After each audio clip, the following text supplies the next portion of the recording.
वो मैं हो ही गया। अब वो नेवला बैठा हुआ फन चल गई, इसको कब कुछ लो इसको।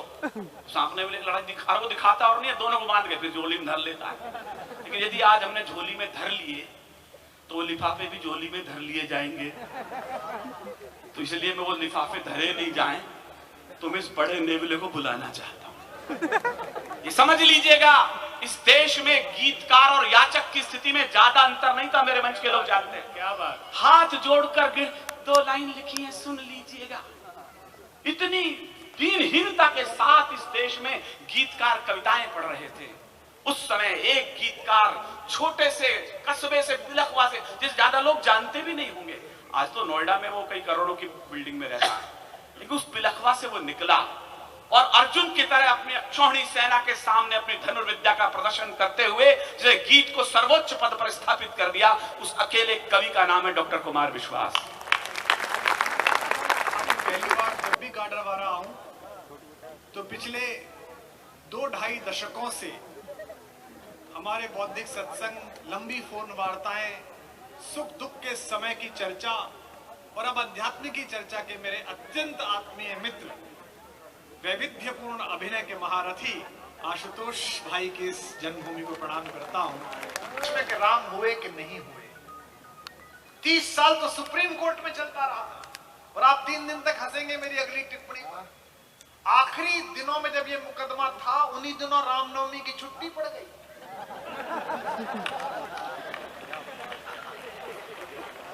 यार ताली उठा दो, क्या बड़ी बात कही। वाह वाह वाह वाह। तो सुप्रीम कोर्ट बंद हो गया, तो हमने मिलॉर्ड को फोन करा।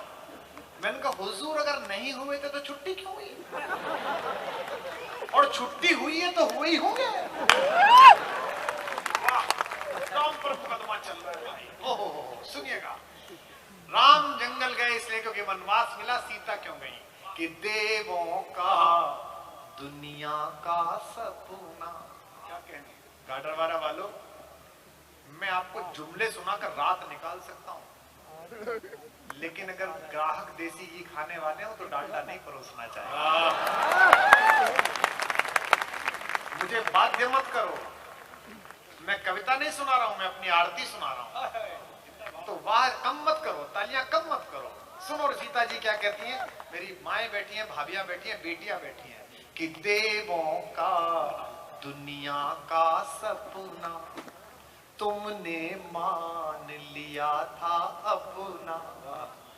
अगली 2 पंक्ति मेरी माँ सीता के लिए तालियां उठाना। तुमने मान लिया था अपना पर मेरी सांसों ने माना। देखो, पर मेरी सांसों ने माना, केवल नाम तुम्हारा जपना, केवल नाम तुम्हारा जपना। भाग्यहीन जग कुछ भी माने, हर बात पर सवाल उठाते हैं। दिल्ली में तो एक विश्वविद्यालय है जहां सवाल उठाने वाले ही पैदा होते हैं। हमने घेर के बंद कर दिया उन्हें। जहाज में मिल गया मुझे वहां का एक प्रोफेसर 35 साल का। अरे कुमार साहब आप तो इतने अच्छे कवि थे, आप ये कहां राम वाम में पड़ गए। और मैंने कहा तू सुन, दोनों अलग अलग है, राम मैं हूं वाम तू है।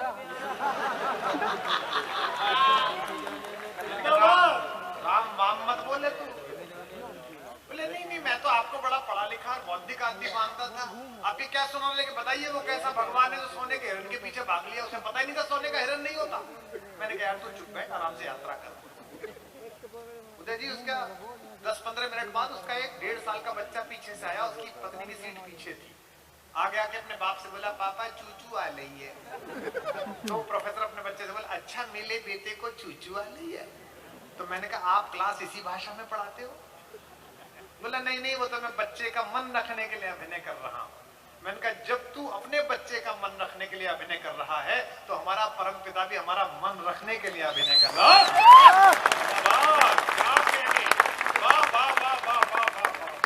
पंक्ति सुनिएगा, राम हिरण के पीछे गए, मैं एक पंक्ति पढ़ रहा हूं, आपकी तालियां उठें। पर मेरी सांसों ने माना, केवल नाम तुम्हारा जपना। आना मेरे साथ गाडरवारा वालों। भाग्यहीन जग कुछ भी माने, आपकी वहां मिले। भाग्यहीन जग कुछ भी माने, मैं जानी या बस तुम जाने। और ये दो पंक्तियां उछल जाए पूरा पंडाल। मैं जानी या बस तुम जाने, सोने के माया मृग पीछे, सोने के माया मृग पीछे, प्रभुता क्यों बोराई, चलो अब लौट चले रघु। लगाइए।